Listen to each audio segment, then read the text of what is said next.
water, cold enough to stop your heart. August 26th, 55 BC. You're standing in a wooden ship packed shoulder to shoulder with legionaries wearing 60 pounds of armor, staring at a beach that shouldn't exist. White cliffs rising like walls, thousands of warriors covering every inch of sand, their war chariots cutting patterns in the surf. They're screaming, not battle cries, laughter. They're laughing because they know what you don't, that the man who conquered Gaul, who burned Germanic tribes off the map, who's never lost a battle in his life, just made his first catastrophic mistake. The water here is 12 feet deep at low tide. Your ships draw 8 feet.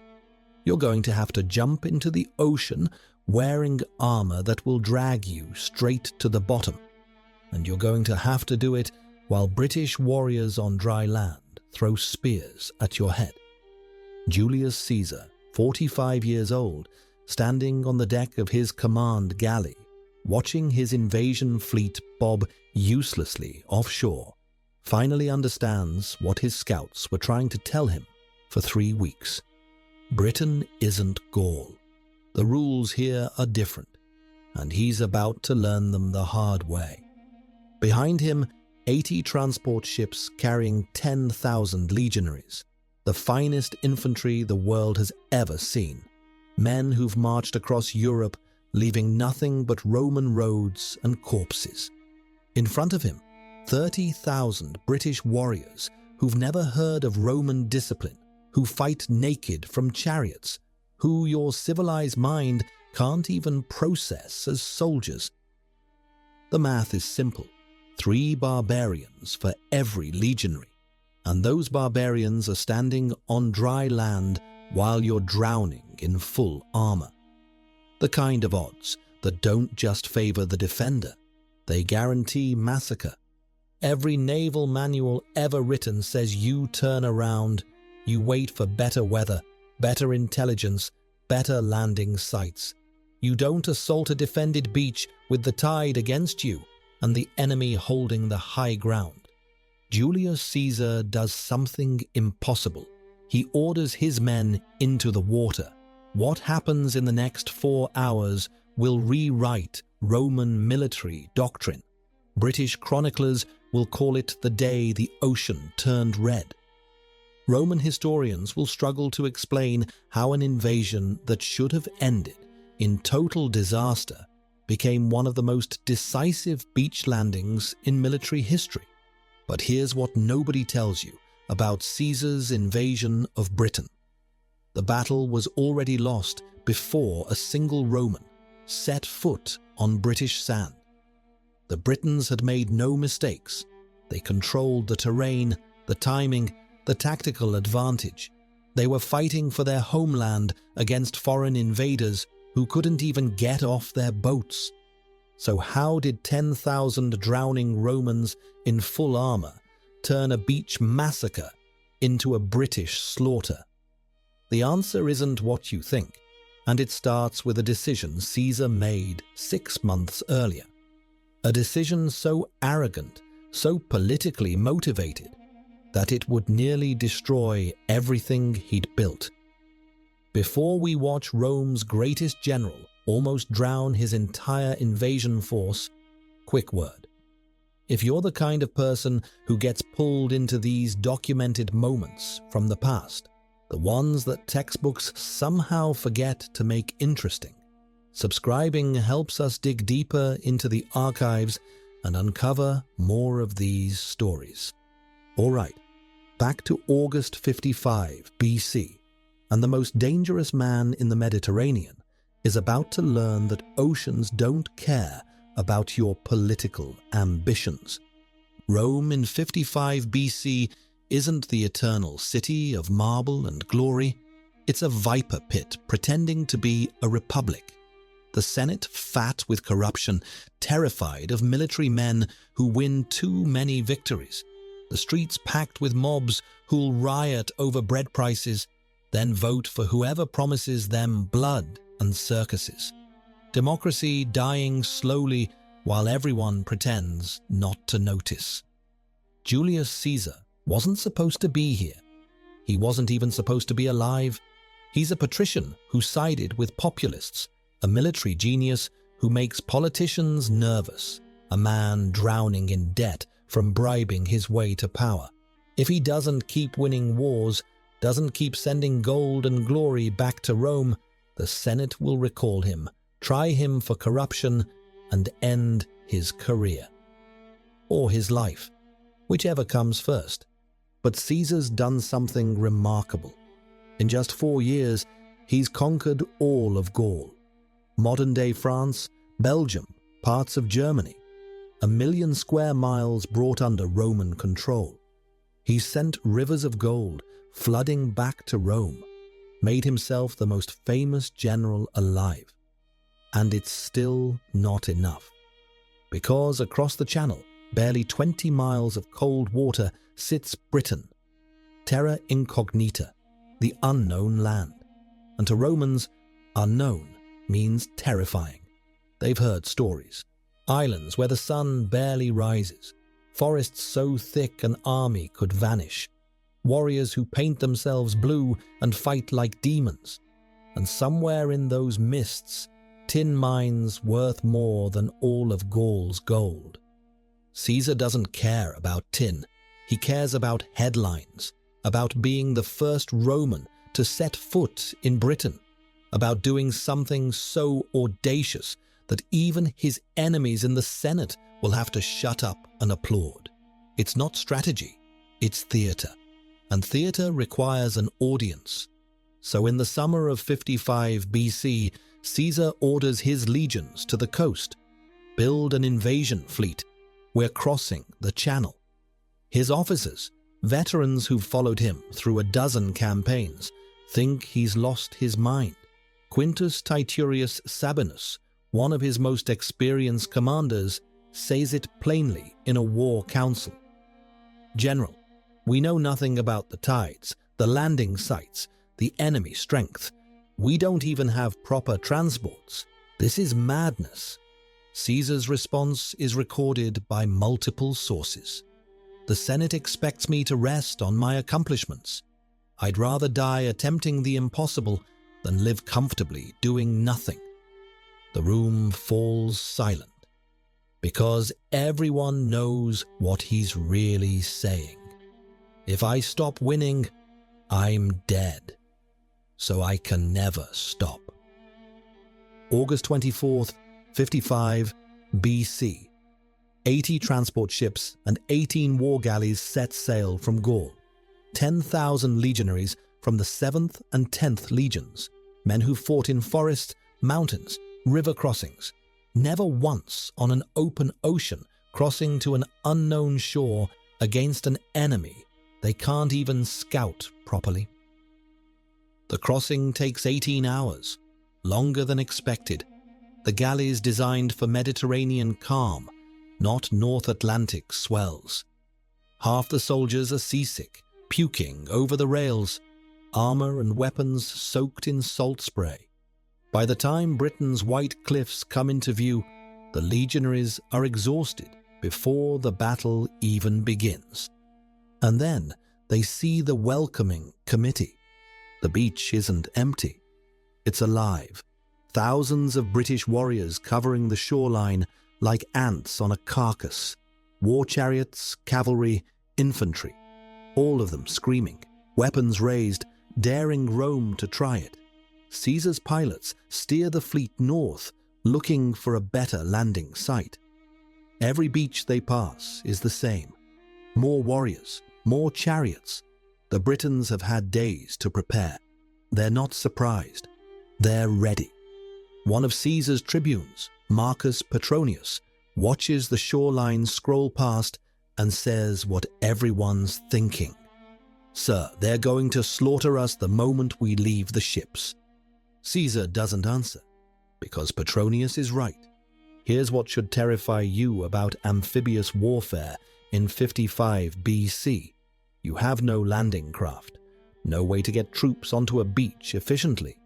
You have wooden ships that can't get close to shore without running aground.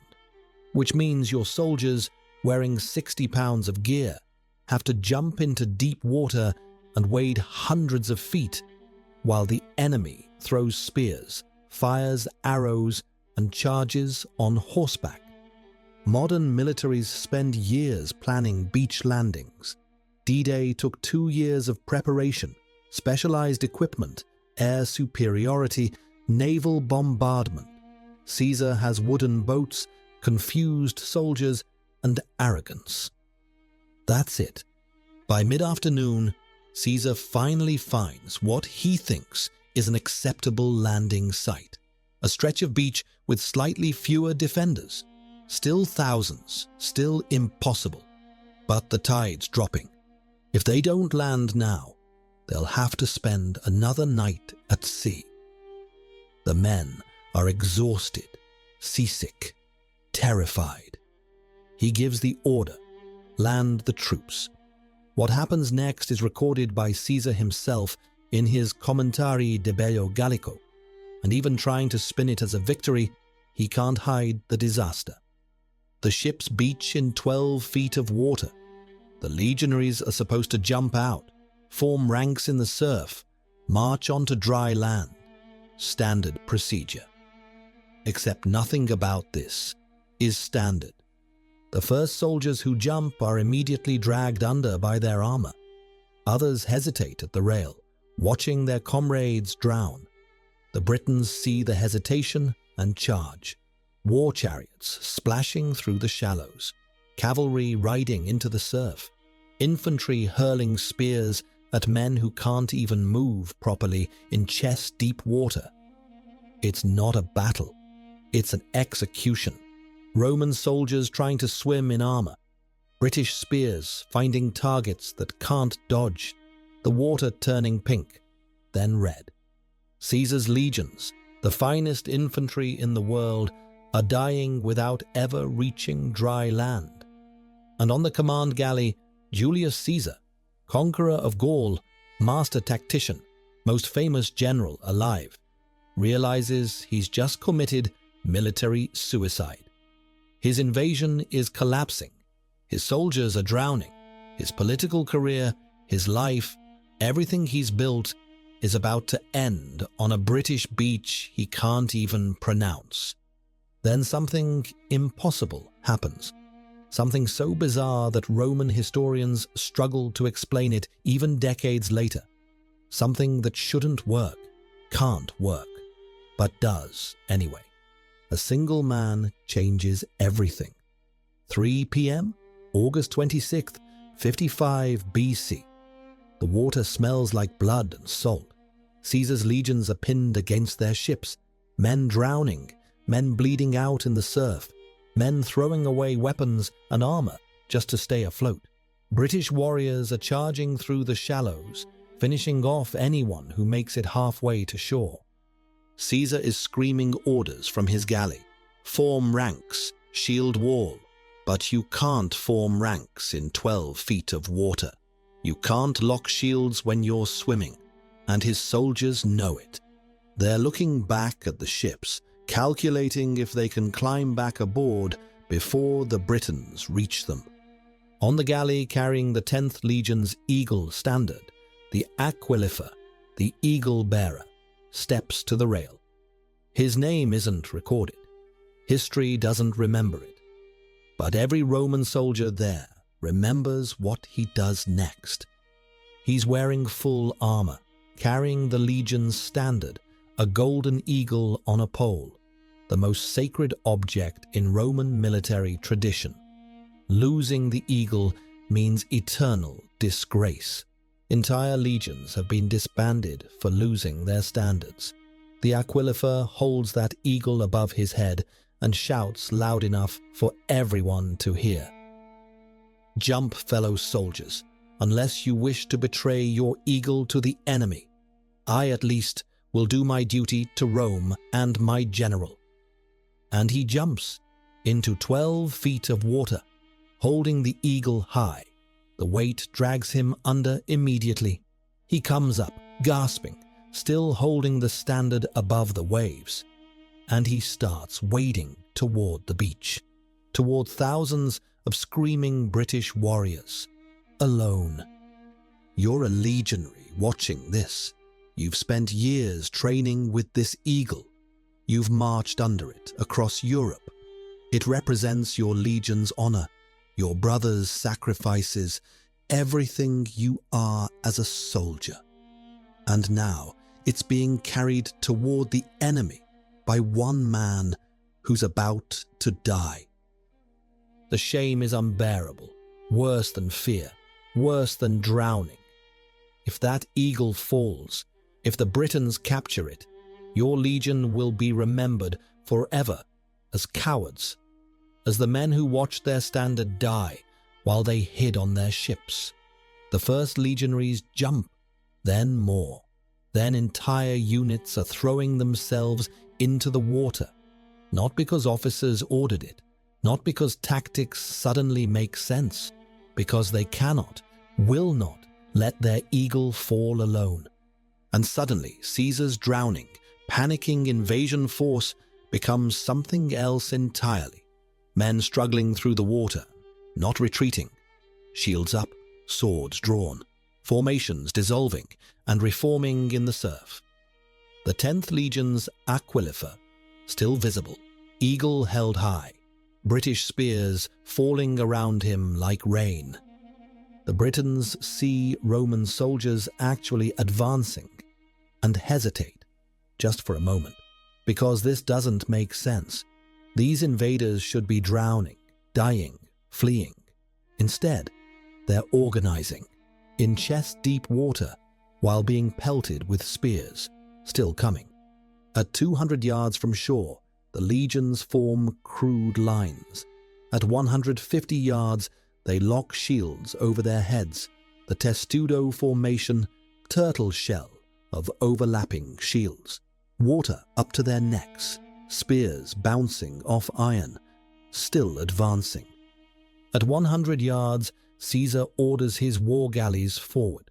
The pilots beach the galleys deliberately, creating artificial breakwaters, and from their decks, Roman artillery, scorpions and ballistae start firing into the British ranks, not enough to break them, enough to make them think. At 50 yards, the water gets shallower. The legionaries can move faster. Formations tighten, and the Britons realize too late what's happening. Those drowning soldiers aren't drowning anymore. They're Roman infantry, on solid ground, forming the battle line that's conquered half of Europe. The first Roman century hits the beach. 60 men, shields locked, moving like a single organism. British warriors charge, chariots wheel around, throwing spears, and the Romans do what they've been trained to do since childhood. They stop, they brace, they hold. British chariots are terrifying to most enemies. Fast, mobile, psychological nightmares. Warriors who can throw spears from a moving platform, then vanish before you can retaliate. But Roman legionaries don't break ranks, don't chase. They stand in formation and wait for you to come to them. A chariot charges the Roman line. The legionaries don't flinch, just raise their pila, heavy throwing spears designed to punch through shields and armor. 20 javelins fly at once. The chariot's horses go down. The warrior is thrown. Before he can stand, gladi, short swords, finish him. More centuries make it to shore. The battle line extends. What was a massacre in the water becomes a grinding infantry battle on sand. And in this kind of fight, there's never been anyone better than Roman legionaries. But here's where it gets strange. The Britons don't break. They should. Standard tactical doctrine says, once you lose the advantage, once the enemy establishes a beachhead, you fall back to secondary positions, regroup, counterattack from high ground. The Britons keep fighting, chariots attacking, cavalry charging into formation after formation. Infantry trading blows with soldiers who've been training since they could walk, and they're doing damage. Roman casualties are mounting, but they're not winning. They're dying in place. Because there's something the Britons don't understand about Roman soldiers. Something Caesar has spent years burning into their minds. You don't retreat unless ordered. You don't break formation, even if you're dying. The man next to you depends on you holding your position. If you run, he dies, so you don't run. By 4 p.m., 5,000 Romans are on the beach, formed into 3 solid lines. British attacks are breaking against them like waves against stone. The Britons are brave, skilled, fighting for their homeland. But they're individuals, warriors. The Romans are a machine, and machines don't get tired or scared or confused. Caesar himself lands around 4:30. He's carried ashore on legionary shields, his purple cloak visible across the entire battlefield. Not because he needs to be there, because his men need to see him there. See him risking what he's asking them to risk. He finds the aquilifer who jumped first, the man who saved the invasion. He's still alive, barely, covered in wounds, armor dented, barely able to stand. But he's holding that eagle, still upright. Caesar says something to him. The chroniclers don't record what. The aquilifer drops to one knee, not in exhaustion, but in salute. Caesar takes the eagle, raises it above his head where every legionary can see it, and roars. Rome does not drown. Rome does not flee. Rome stands. It's pure theatre, calculated, staged, and it works. The legionaries, exhausted, bleeding, watching their general hold their standard high after the worst landing in military history, scream back. Not words, just sound. Rage and pride and relief all burning together. The Britons make one final push. Everything they have. Chariots, cavalry, thousands of warriors in a mass charge that should shatter any defensive line. The Romans have been fighting for 2 hours. Half their soldiers are still trying to get off the ships. Their formation is ragged, tired, held together by discipline and desperation. The British charge hits like thunder, and the Roman line bends, shields cracking, men dying, gaps opening. For 30 seconds, it looks like the beachhead will collapse. Then it doesn't, because one century holds. Then another. Then an entire cohort of veterans from the 7th Legion who've been with Caesar since Gaul simply refuse to break. They don't push back. They don't counterattack. They just stand there, shields up, swords working, mechanical. Every British warrior who reaches them dies.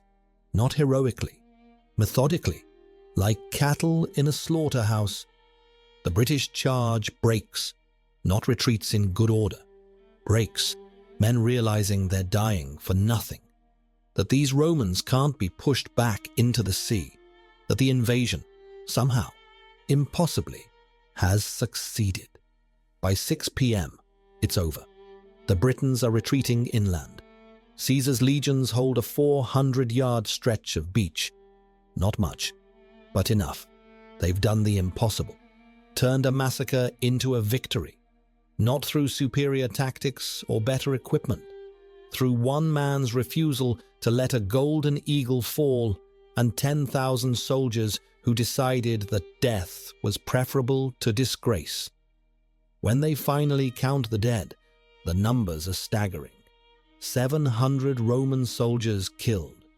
Nearly every one of them drowned in the first 30 minutes. Another 1,200 wounded. The 10th Legion lost a full third of its strength, the kind of casualties that end invasions. British dead are estimated at 3,000. most of them killed in the last hour after the landing succeeded, killed by soldiers who shouldn't have made it to shore, who should have drowned or fled or surrendered, but didn't. Caesar writes to the Senate that night. His letter is preserved in the archives. He calls it a successful reconnaissance in force. Doesn't mention the drowning soldiers, the panicking legions, the moment his entire invasion nearly collapsed. Just successful reconnaissance. You've just watched 10,000 men turn a military disaster into a legend. Not because they were stronger, not because they had better tactics, because one man jumped into the ocean holding a golden eagle, and thousands more decided that watching him die alone was worse than dying with him. If that doesn't remind you how much one moment, one decision, one act of desperate courage can change everything, then you're not paying attention to the lesson written in blood across that beach. Subscribe to Crimson Historians because these aren't just stories. They're warnings about what happens when human will collides with human impossibility. But here's what no one tells you about Caesar's invasion. He didn't stay in Britain, and that beach landing, as miraculous as it was, bought him exactly nothing in the end. The night after the landing, the Roman camp is chaos. Physicians operating by torchlight, the screams of wounded men getting amputated, others dying quietly from internal injuries, lungs full of seawater, bodies too broken to save. The aquilifer who jumped first survives, barely. He'll never fight again.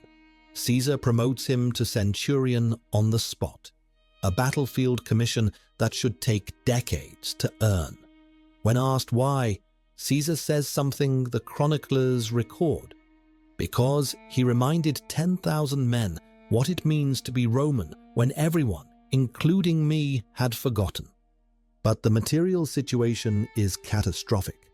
Half their supplies are still on ships anchored offshore.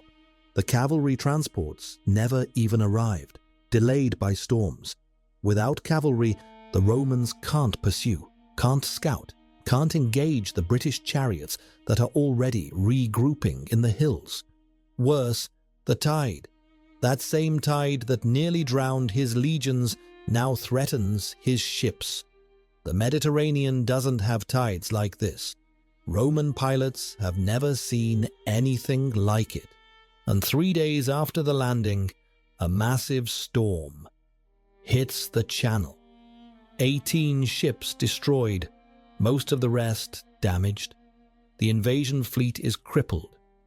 The Britons see what's happening and send envoys, not to negotiate surrender, to buy time. They promise hostages, tribute, peace. Caesar, cut off from resupply, his fleet wrecked, his men exhausted, has no choice. He accepts. September 12th, 55 BC. Barely 2 weeks after landing, Caesar loads his legions back onto the remaining ships and sails for Gaul. The invasion is over. He's claimed a beach, lost 700 men, accomplished nothing strategic. 0 territory gained. No tribute collected. The hostages promised by the Britons never materialize. In Rome, the Senate receives his report. Successful reconnaissance in force. They vote him 20 days of thanksgiving, unprecedented honors. Because Caesar understands something about politics, the truth doesn't matter. Only the story matters. And the story is that Julius Caesar, first Roman to set foot in mysterious Britain, faced impossible odds and won. The historians struggle with it. Cicero writes in a letter, "We've received nothing from Britain except the knowledge that there's no gold there and no hope of plunder."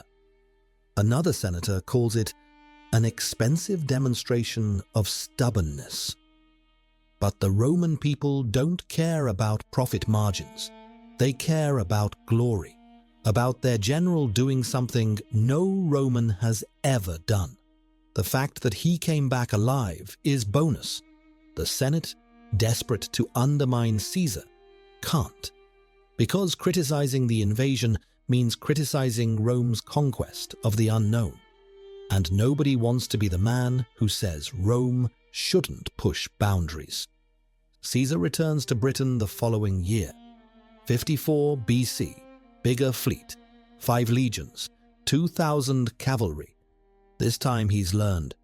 This time he scouts landing sites properly, waits for good weather, lands in force. He penetrates inland, defeats British tribes, crosses the Thames River. But even this second invasion ends the same way. Brief campaign, symbolic victories. Then back to Gaul before winter. Britain won't be conquered for another century. When Emperor Claudius finally invades in 43 AD, he brings 4 legions and treats it like a real war, not a political stunt. It takes 40 years and 50,000 soldiers to pacify Britain. Caesar did it with 10,000 and 3 weeks, which is to say, he didn't do it at all. So did he win, or just survive his own arrogance? August 26, 55 BC teaches us something that terrifies modern military planners. Logistics matter, tactics matter, intelligence matters. But sometimes, in that moment between disaster and collapse, none of it matters as much as one person refusing to accept the obvious outcome. The Pentagon has entire departments dedicated to calculating amphibious assault probabilities, success rates based on defender strength, beach gradients, naval support, complex formulas that predict outcomes with statistical certainty. And then you have Caesar's landing. Everything says it should fail. The math guarantees Roman defeat. One man jumps into the ocean holding a golden eagle, and suddenly the math is irrelevant. That Aquilifer understood something we've forgotten. Symbols matter more than we admit. That eagle was metal on a stick, tactically worthless, but it represented every battle the 10th Legion had ever fought, every brother who died, every oath they'd sworn. Watching it fall was unthinkable. So they did the unthinkable to prevent it. Caesar understood this. The entire invasion was theater, political survival disguised as military conquest. But that beach landing, the moment it nearly collapsed, became real. Raw. 10,000 men choosing between drowning with dignity or living as cowards. There's a moment in 52 BC, 3 years after the British landing, during the siege of Alesia, where Caesar faces another impossible situation. Surrounded by Gauls, supplies running low, his entire army at risk. An officer suggests surrender terms. Caesar's response, recorded by Plutarch: "We didn't come this far to turn back at the hard parts." The same officer who suggested surrender asks, "Sir, how do you always know when to fight and when to retreat?" Caesar thinks for a moment. "I don't. I just refuse to accept that the story ends with us losing." And somehow, eventually, reality catches up to my refusal. It's insane. It shouldn't work. Command decisions based on narrative rather than tactics. Invasions launched for headlines rather than strategic value. Victory defined by survival rather than objectives achieved. But it did work. For Caesar, for Rome, for an empire built on the principle that willpower can overcome mathematics if you're stubborn enough. We live in an era obsessed with risk management. Every decision analyzed for probability of success. Algorithms telling us when to invest, when to quit, when the odds are too steep. Maybe we've lost something important in all that calculation, the understanding that sometimes the only way to win is to refuse to acknowledge that losing is possible. There's a statue in Rome, modern, tourist trap really, shows a Roman soldier holding an eagle standard above his head, waves crashing around him. Most people walk past without knowing what it represents. That unnamed Aquilifer who jumped first, the man who saved an invasion by doing something completely tactically insane. The plaque reads, "He jumped so others would follow." Doesn't mention that he was terrified, that he almost certainly thought he was about to die, that his jump made no logical sense, just that he jumped, and 10,000 men followed him into the ocean. You've just witnessed one of history's most improbable victories, a moment when everything, the invasion, the careers, the lives of thousands, hung on one soldier's refusal to let a symbol fall. If stories like this remind you how much human beings are capable of when we stop calculating odds and start acting like the story has to end a certain way, subscribe to Crimson Historians, because the past isn't dead. It's just waiting for someone to remember what it teaches. And if you think Caesar's beach landing is dramatic, wait until you hear about the time a Roman legion disappeared in the forests of Germania, and Rome nearly fell apart trying to find out what happened. Thanks for watching, and we'll see you in our next finding.